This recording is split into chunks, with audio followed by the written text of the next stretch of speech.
Hello बच्चों, कैसे हैं आप लोग। मैं एम अली सर और हमारा खूबसूरत सा चैनल एम अली फिजिक्स में आपका स्वागत है। तो चलें, आज मैं कुछ नई बात करने वाला हूं। जैसा कि आपने पिछला लेक्चर पार्ट 3 और पार्ट 4 देखा होगा, जिसमें हम लोगों ने कूलम्ब्स लॉ के बारे में बातें किया था। तो आज मैं पुनः फिर कूलम्ब्स लॉ के बारे में ही बात करने वाला हूं। अभी और 1-2 लेक्चर आएगा, 3 लेक्चर अभी कूलम्ब्स लॉ पे ही आएगा। तो देखते रहिए, आनंद उठाते रहिए। तो आज का जो टॉपिक है अपना वो है comparison between electric force and gravitational force. तो चलिए शुरू करते हैं आज का लेक्चर।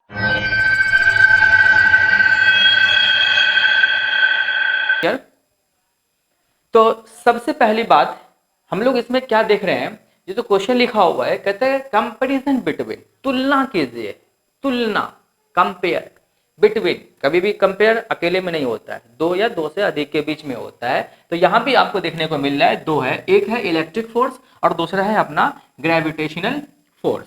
तो इन दोनों के बीच में अब सोच रहे होंगे आप, सर इलेक्ट्रिक फोर्स तो हमने जाना है, पढ़ा है, जो कूलम्ब्स ने दिया है, कूलम्ब साहब ने जो दिया है, लेकिन ये ग्रेविटेशनल फोर्स ये कहां से आ गया। जी हाँ, क्लास 11th में आपने ग्रेविटी एक चैप्टर पढ़ा होगा, उसके अंदर ग्रेविटेशनल फोर्स की चर्चा हुई थी और वहां न्यूटन साहब ने दिया था। ओके, तो चलें देखते हैं दोनों के बारे में। कुछ ज्ञान नहीं, कुछ कमी होगी, 11th में आपने पढ़ा होगा, नहीं याद होगा, नहीं मालूम होगा, मैं उस पर भी डिस्कस करूंगा।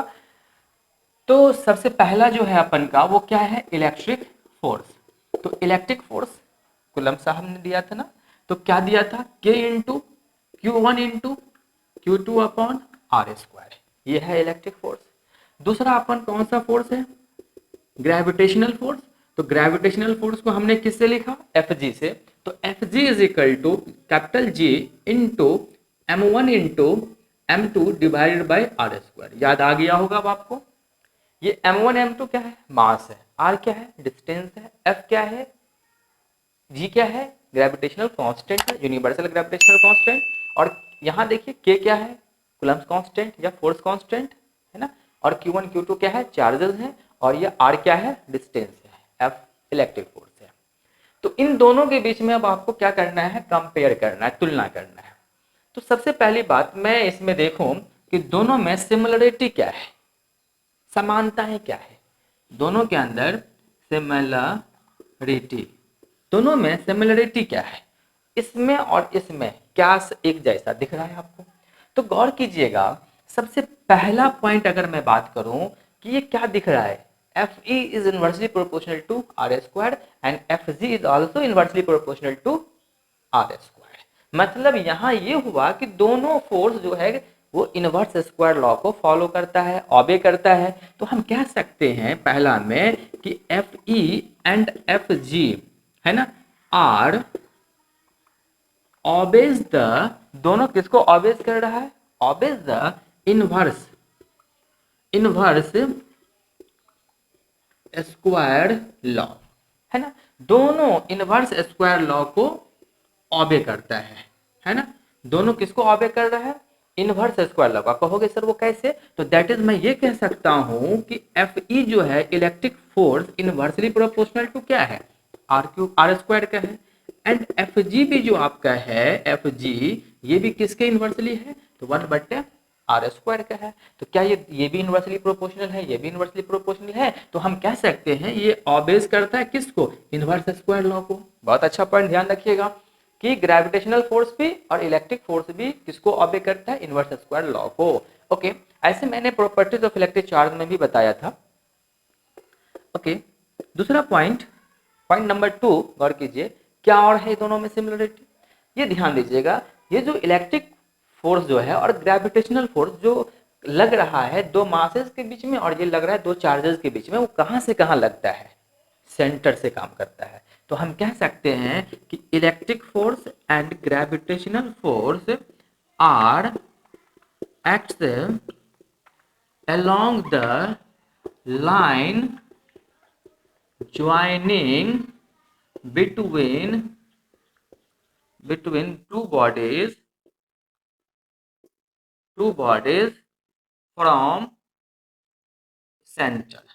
कहां से, फ्रॉम सेंटर। ध्यान दीजिए, electric force and gravitational force are acts, वो लग रहा है अलोंग, किसके along, the line joining between two body, दो बॉडीज के, चाहे वो चार्जेस बॉडी हो या चाहे वो मासेस बॉडी हो फ्रॉम सेंटर। जैसा कि अगर मैं कहूँ कि एक हमारा ये Q1 चार्ज है, दूसरा अगर हम कहें कि हमारे पास ये Q2 नाम का चार्ज है, दोनों के बीच की डिस्टेंस R है, तो इन दोनों के बीच में चाहे वो अट्रैक्शन का फोर्स काम कर रहा हो या चाहे वो रिपल्शन का फोर्स काम कर रहा हो, दोनों किधर से काम करते हैं, दोनों एक दूसरे के सेंटर से जो लाइन ज्वाइन किया जाता है उसी के लोग काम करते हैं। अगर मैं कहूँ ये पॉजिटिव चार्ज है ये निगेटिव चार्ज है, तो दोनों के बीच में अट्रैक्शन हो रहा है, वो कहाँ से हो रहा है, दोनों के सेंटर से जो लाइन ज्वाइन किया गया उसी डायरेक्शन में होता है। एक ये दोनों में सिमिलरिटी है। या आप मास की बात करो, ये M1 मास की ऑब्जेक्ट है, ये M2 मास के ऑब्जेक्ट है, तो छोटे छोटे अलग अलग ऑब्जेक्ट है, अलग अलग मास के हैं, दोनों के बीच की डिस्टेंस r है।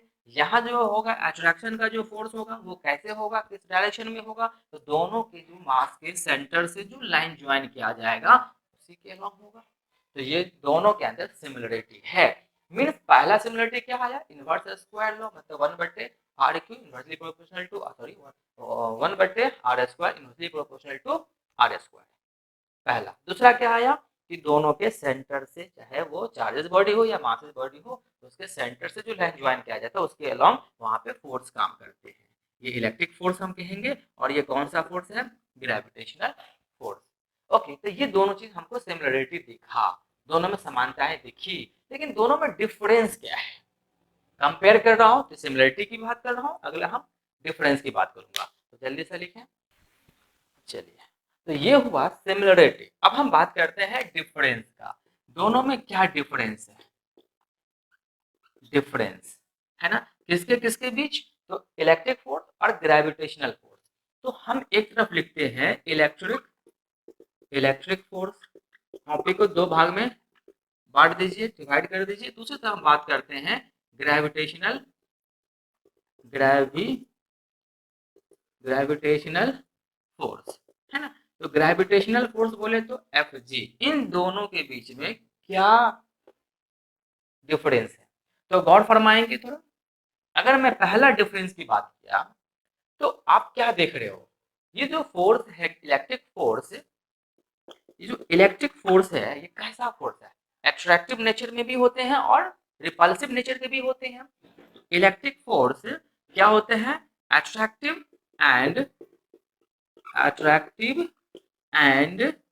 अट्रैक्टिव या आप as well as repulsive nature कह सकते हैं। मतलब क्या, ये इलेक्ट्रिक फोर्स किस तरह के फोर्स होते हैं, तो अट्रैक्टिव भी होते हैं और रिपल्सिव भी नेचर के भी होते हैं, दोनों इसके अंदर पाए जाते हैं। लेकिन अगर मैं बात करूं कि ग्रेविटेशनल फोर्स की, तो ग्रेविटेशनल फोर्स क्या होता है, Fg जो आपका है वो कैसा है, ऑलवेज, ये हमेशा कैसे काम करते हैं, ऑलवेज अट्रैक्टिव नेचर के होते हैं, अट्रैक्टिव नेचर में पाए जाते हैं ये हमेशा। ये दोनों नेचर में पाए जाते हैं, अट्रैक्टिव और रिपल्सिव। तब तो अट्रैक्शन रिपल्शन आपने कूलम्ब्स लॉ में बोला था, फोर्स ऑफ अट्रैक्शन या force of repulsion between two charges body. लेकिन यहाँ क्या होता है, दो मास के बीच में हमेशा अट्रैक्शन ही होता है, रिपल्शन का कोई कहानी यहाँ नहीं है। तो ये हमने दोनों में देखा है डिफरेंस। अच्छा, और क्या डिफरेंस हो सकता है दोनों के अंदर, कि एफ ई जो है इलेक्ट्रिक फोर्स जो है ये किस पर डिपेंड करता है, डिपेंड्स ऑन नेचर। मतलब इलेक्ट्रिक फोर्स किस पर डिपेंड करता है, डिपेंड्स ऑन मीडियम कह सकते हैं, मीडियम के ऊपर डिपेंड करता है। अब जैसा कि अगर मैं कहूं कि हम चले गए एयर में, कहाँ चले गए, एयर में, मतलब फ्री स्पेस में, तो के का वैल्यू 9.9 इंटू 10⁹ ही होगा। लेकिन अगर हम किसी मीडियम में चले गए, वाचर में चले गए, ग्लास में चले गए, तो फिर क्या होगा, तो फिर वहां के क्या होगा, चेंज हो जाएगा ना। तो यहाँ जब के चेंज होगा तो ये एफ ई तो चेंज होने लगेगा, जी बिल्कुल होने लगेगा, चार्ज वही है, डिस्टेंस वही रखूंगा तो ये एफ ई चेंज होने लगेगा। तो मतलब हम ये कह सकते हैं F E depends on medium, ये मीडियम पर डिपेंड करता है, it is depend upon medium. लेकिन अगर हम बात करें एफ जी की, तो क्या ये डिपेंड करेगा मीडियम के ऊपर, नहीं सर। आप इसको कहीं भी लेके चले जाओ, ये यूनिवर्सल ग्रेविटेशनल कांस्टेंट है कैपिटल जी, ये हर जगह कहीं भी आप चले जाओ इसका वैल्यू फिक्स होता है, ये बदलता नहीं है। इसीलिए ये कैपिटल जी जो एफ जो है ना, force of gravitational, is not depend on या इंडिपेंडेंट ऑन मीडियम, ये मीडियम पर डिपेंड नहीं करता है। बड़ा इंपॉर्टेंट पॉइंट, ये ग्रेविटेशनल फोर्स डिपेंड किस पर नहीं करता है, मीडियम के ऊपर डिपेंड नहीं करता है, लेकिन इलेक्ट्रिक फोर्स किस पर डिपेंड करता है, मीडियम पे करता है। चलो तीसरा पॉइंट और हम देखते हैं कि एक सही हमारा पॉइंट बनता है। तो अगर मैं बात करूं के की, तो के का वैल्यू कितना होता है, 9 इंटू 10⁹9 न्यूटन मीटर स्क्वायर पर कूलम स्क्वायर, है ना। कहाँ, फ्री स्पेस में, है ना, ये हुआ। लेकिन अगर मैं जी की बात करूं यहाँ, तो जी का वैल्यू कितना होता है, 6.67 10⁻11 न्यूटन मीटर स्क्वायर पर केजी स्क्वायर। तो देखिए गौर कीजिए, जी कुछ और है और के कुछ और है। ये के कहलाता है कूलम्स कांस्टेंट, इसको हम कहते हैं कूलम्स कांस्टेंट या फोर्स कांस्टेंट भी आप कहेंगे, या इलेक्ट्रोस्टैटिक कांस्टेंट कहें। लेकिन इसको क्या कहते हैं, इसको कहते हैं हम लोग यूनिवर्सल ग्रेविटेशनल कांस्टेंट, है ना। यूनिवर्सल ग्रेविटेशनल कांस्टेंट, कहीं भी चले जाइए यूनिवर्स में तो यह वैल्यू आपको यही मिलेगा। ओके, चलिए, तो ये हम लोगों ने देखा डिफरेंस। इससे पहले हमने देखा दोनों में सिमिलरिटी, समानताएं भी देखा और अंतर भी देखा। अब हम थोड़ा सा बात करते हैं कुछ न्यूमेरिकल क्वेश्चन की, है ना। तो एनसीईआरटी के कुछ न्यूमेरिकल हम देखते हैं, तो कैसा न्यूमेरिकल है और किस तरह का न्यूमेरिकल है। तो इस तरीके से हम लोगों ने जी मतलब एफ ई और एफ जी के बारे में देखा। अब एक आपके सामने एक क्वेश्चन है जो बोर्ड पे आप देख रहे हैं, एनसीईआरटी का सवाल नंबर 1.3, जो कि बिल्कुल अभी जो हम लोगों ने पढ़ा है, जो कॉन्सेप्ट पाया है, उसी पर बेस्ड ये क्वेश्चन है। अब इसको हम लोग कैसे सॉल्व करें, तो आइए इसको सीखते हैं। और एनसीईआरटी के और भी कई सवाल हैं जो मैं आपको अगले लेक्चर में दूंगा। एक एक क्वेश्चन एनसीईआरटी का मैं सॉल्व करवा दूंगा, एग्जाम्पल से लेकर के एक्सरसाइज तक करवा दूंगा, और भी कई सारी किताबें आपका इजीली सॉल्व हो जाएगा। बस एक एक वीडियो आप देखते रहिए, आनंद उठाते रहिए, पढ़ते रहिए, है ना, आगे बढ़ते रहिए। तो मैं ये कह रहा, सवाल ये कह रहा है कि check that the ratio, check कीजिए रेशियो को, के ई स्क्वायर बटे capital G into M E into M P is dimensionless. यहाँ इसमें दो सवाल है। पहला सवाल तो हो गया यहाँ तक, जो आपका क्लियर हो गया कि चेक कीजिए कि इस क्वांटिटी का डायमेंशन लेस है, ये जो आपको दिया गया है इसका डायमेंशन लेस है, ये चेक कीजिए पहला। दूसरा कहता है लुक अप अ टेबल, फिर टेबल को देखिए of a physical constants and dimension the value of this ratio. क्या कहता है, फिर से देखिए, कहता है look up a table, table देखो of physical constant, physical constant बोले तो क्या, कैपिटल के और कैपिटल जी, इन दोनों का जो कांस्टेंट वैल्यू होता है उस टेबल को देखने को कहा जाता है। देखने की तो जरूरत नहीं है, अभी भी मैंने बताया है, बिल्कुल दिमाग में सेट कीजिए उसको। And determine the value of this ratio, और इन दोनों के रेशियो का वैल्यू निकालिए, अनुपात बताइए कितना होगा। What does the ratio signify, कहाँ तक ये होगा जाएगा। ठीक, तो आइए सॉल्व करते हैं इसको हम लोग।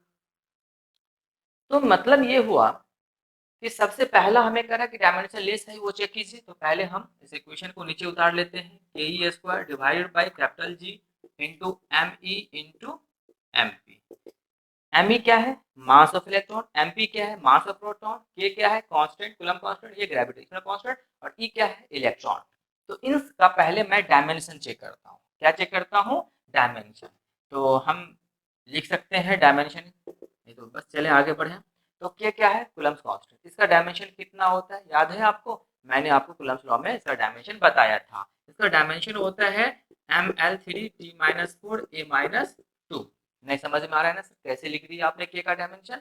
चलो भाई साहब, आप तो बड़ी समझदार दिखते हो लेकिन मेहनत नहीं करते हो, इसलिए आपने देखा होगा एफ इज इक्वल टू के इंटू, फिर से सीख लें, फिर से मैं सिखा रहा हूँ, गौर कीजिए, दोबारा फिर मैं नहीं कभी बताऊंगा। Okay, Q1 into Q2। Okay, इस इक्वेशन को सॉल्व करके ये आया, इसका डायमेंशन निकाल रहा हूँ, न्यूटन, फोर्स का डायमेंशन फॉर्मूला mlt-2, डिस्टेंस का L2, चार्ज का at, फिर दूसरा चार्ज का at। तो इस प्रकार क्या हुआ, ml3, है ना, और t का पावर -2, और ये ऊपर जाएगा तो a का पावर -2 और फिर t का पावर -2 होकर ये ऊपर चला जाएगा। तो ml3 टी का पावर -4 ए का पावर -2, तो ये किसका डायमेंशन निकल गया बता दो जल्दी से, के का। तो क्या मैं ये लिखा ml3 t -4 a -2।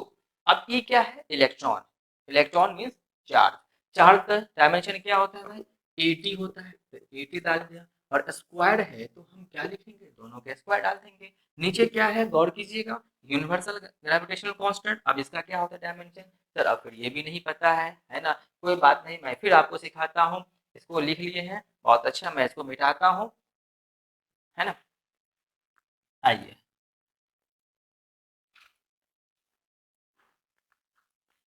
ओके। अब हम बात करते हैं यूनिवर्सल ग्रेविटेशनल कांस्टेंट की। F is equal to capital G into m1 into m2 divided by are square. तो एफ या जी का वैल्यू निकालना है, तो F into r square divide by m1 into m2। तो इसका ग्रेविटेशनल कांस्टेंट का डायमेंशन एफ क्या है, फोर्स है, तो M L T minus two, और डिस्टेंस का एल टू, और मास का होगा एम, इस एम मास का होगा एम। एक एम खत्म हो गया, तो जी इज इक्वल टू एम ऊपर जाएगा, -1 एल का पावर +1 और 2 3, और टी का पावर -2। देख लो भाई, ये हो गया इसका डायमेंशन कैपिटल जी का, है ना। एफ का डायमेंशन फोर्स का एम एल टी -2, डिस्टेंस का L2, और मास का एम, मास का एक एम कैंसिल, ऊपर गया माइनस हो गया, तो ये हो गया कैपिटल जी का डायमेंशन। बिल्कुल, तो इसके जगह पे लिख दीजिए m का पावर -1 l का पावर 3 और t का पावर -2, और ये मास ऑफ इलेक्ट्रॉन। तो मास ऑफ इलेक्ट्रॉन का डायमेंशन क्या होगा, गौर कीजिए, मास ऑफ इलेक्ट्रॉन का m होगा, फिर ये मास ऑफ प्रोटॉन का, मास है ना भाई, किसी भी चीज का मास हो डायमेंशन m ही होगा। तो इस प्रकार गौर करें, तो ये m से ये m खत्म हो गया। आगे बढ़िए, तो m ऊपर क्या है आपके पास, l का पावर 3, t का पावर 4 में से 2 गया तो कितना होगा -2, और a का पावर क्या हो जाएगा, 2 में से 1 गया तो 0, और नीचे m का पावर क्या होगा -1 और +1 है, कुछ नहीं है तो 0 हो जाएगा, और फिर l का पावर 3 और t का पावर -2। तो गौर कीजिए थोड़ा थोड़ा, तो ये और ये खत्म हो गया, ये और ये खत्म हो गया, तो आपके पास क्या बचा, ए का पावर 0 बटे एम का पावर 0, मतलब इसका वैल्यू 1, इसका वैल्यू 1। किसी भी नंबर का पावर 0 होता है, उसका वैल्यू कितना होता है मैथमेटिक्स में, 1 होता है। 1/1 मतलब 1, मतलब क्या, नो डायमेंशन। क्या ये 1 क्या है, एक न्यूमेरिकल कांस्टेंट है, इसीलिए इसका क्या कोई डायमेंशन होगा, नहीं, कोई डायमेंशन नहीं। या आप इसे लिख सकते हैं m का पावर 0, l का पावर 0, t का पावर 0, तो इस प्रकार ये आप कहेंगे। तो आप क्या कहेंगे, इट हैव नो डायमेंशन। एक और मैं शॉर्टकट आपको बता दूं, थोड़ा सा दिमाग को थोड़ा सा खोलिए और सोचिए, ये क्या है, k into E square, force है ना, इलेक्ट्रिक फोर्स है, हाँ या नहीं। अगर मैं कहूँ कि एफ ई जो इलेक्ट्रिक फोर्स बराबर क्या होता है, के इंटू ई स्क्वायर, दो चार्ज है Q1 Q2 ई है, तो ई स्क्वायर हो जाएगा divided by distance R square. और दूसरा हमारा क्या है एफ जी, तो G into M E into M P divided by are square, दोनों का डिस्टेंस क्या है, सेम दूरी पे था। तो अब इन दोनों को अगर मैं डिवाइड कर दूं, यहाँ क्या देख रहे हैं आप कि दोनों को डिवाइड किया गया है, तो डिवाइड कीजिएगा, तो ये ऊपर रहेगा के स्क्वायर बट्टे आर स्क्वायर, और फिर नीचे क्या रहेगा G into M E into M P बट्टे आर स्क्वायर कैंसिल हो गया। तो फिर इस प्रकार आपको बचता क्या है, कि ई स्क्वायर बट्टे G M E into M P, यही ना बचा। क्या यही चीज पहले से था, बिल्कुल था। जब यही पहले से हमारे पास था, तो ऊपर भी के है, ऊपर सॉरी ऊपर भी फोर्स है, नीचे भी फोर्स है, तो फोर्स का डायमेंशन, इलेक्ट्रिक फोर्स का डायमेंशन ml2 ग्रेविटेशनल फोर्स का डायमेंशन mlt-2, फोर्स है, कोई भी फोर्स हो डायमेंशन सेम आएगा, जितना ऊपर उतना ही नीचे, तो कट के क्या मिलेगा, 1 ना, कोई डायमेंशन नहीं। तो हम लोग शॉर्टकट भी देख के कह सकते हैं कि जो दिया गया डेटा है हमारे पास, वो क्या है, इलेक्ट्रिक फोर्स और ग्रेविटेशनल फोर्स का एक रेशियो है। इस आधार पर हम कहेंगे इलेक्ट्रिक फोर्स का जितना डायमेंशन होगा, उतना ही ग्रेविटेशनल फोर्स का डायमेंशन होगा। दोनों फोर्स की डायमेंशन नीचे ऊपर खत्म हो जाएगा, कुछ भी नहीं बचेगा। मीनिंग ये हुआ कि 1 बचेगा, मतलब नो डायमेंशन, इस इक्वेशन का कोई डायमेंशन नहीं। तो हम लोग एक आंसर कर चुके हैं यहाँ तक। अब देखते हैं इससे आगे का आंसर क्या होगा। ओके, इससे आगे का आंसर देखें हम लोग, जल्दी से लिखें इसको। ओके, चलिए। ओके बच्चों, तो एक आंसर हम लोग कर चुके हैं यहाँ तक, डायमेंशन लेस हो गया, क्लियर हो गया, ये सेटिस्फाइड हो गया, हमने करके दिखा दिया। दूसरा कहता है टेबल को देखिए और इन दोनों का रेशियो बताइए, इन दोनों का रेशियो बताइए। रेशियो किसका है? ये इलेक्ट्रिक फोर्स है, आप किसका रेशियो कर रहे हो? एफ ई बटे एफ जी का रेशियो कर रहे हो, ठीक है।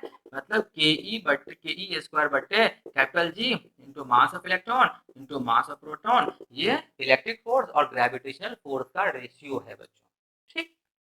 तो इन दोनों के रेशियो बताइए कितना होगा। तो के क्या है? कूलम्ब कांस्टेंट, सबका वैल्यू आप जान रहे होगे, नहीं जानते हो?